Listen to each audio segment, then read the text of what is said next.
Hey everyone, it's Joy here for Honeybee Stamps, and today I created this autumn card with a beautiful touch of blue, which makes those sunflowers pop. Okay, let's start with our background. I have a piece of blue cardstock and I am going to be using the Quilted A2 cover plate. I pulled all these products from my stash from previous releases to create this beautiful autumn card. So I'm going to run that through my die cut machine, and now we're going to have this gorgeous quilted background.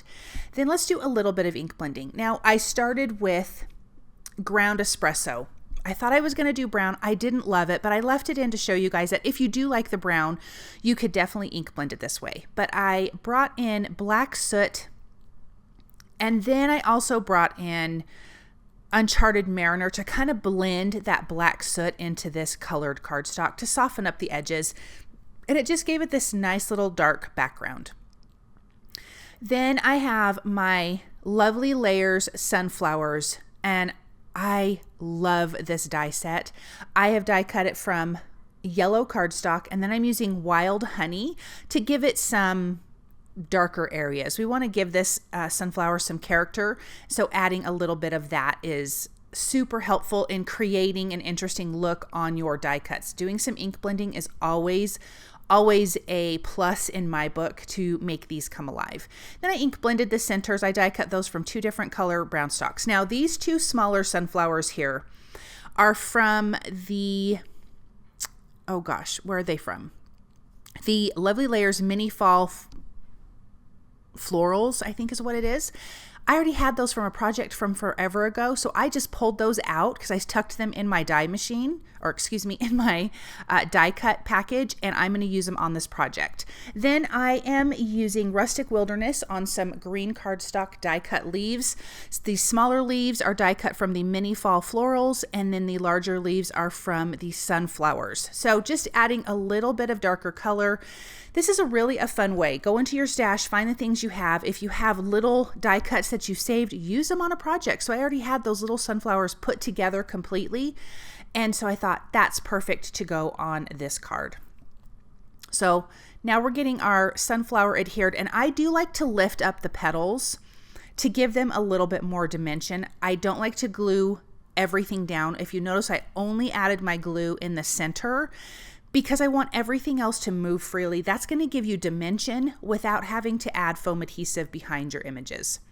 Now on a piece of craft cardstock, I know it's going to look weird, I'm going to stamp my sentiment in the center. We're going to do some white heat embossing. I'm doing this because this is also going to be my mat behind my card, and so you're not going to notice that a piece of this is missing out of the center. I am stamping the sentiment from the Mini Messages Fall Sentiments. We're going to do white heat embossing. It says, "Giving thanks for you today and always." And I feel like this could be a birthday card for someone who has an autumn fall birthday. I'm going to heat that until it melts, and then I'm going to use the Mini Messages banners to die cut out my sentiment. And I actually had to do it twice. I just did it off camera because I die cut the first one crooked. Then I am using one of my favorites, the Burlap 3D embossing folder, and I'm going to run that craft cardstock through the die cut machine with that. And I did trim down my blue panel, and so you can see it has this nice matte background. It's going to have texture, and it adds a nice fun craft color to the rest of this. Now let's get this put together. As you can see, this is a super simple card, but it is stunning. Adding this pop of blue, like I mentioned at the beginning of the video, really sets off those yellow sunflowers in such a way. I think the blues and yellows, blues and oranges, oranges, yellows, and teals, anything like that is such a magnificent color combination, and you can do it in different hues and tones of colors depending on what the season is. And so to me, this definitely falls into fall and autumn, having this darker but almost teal-like blue. And I think it is beautiful.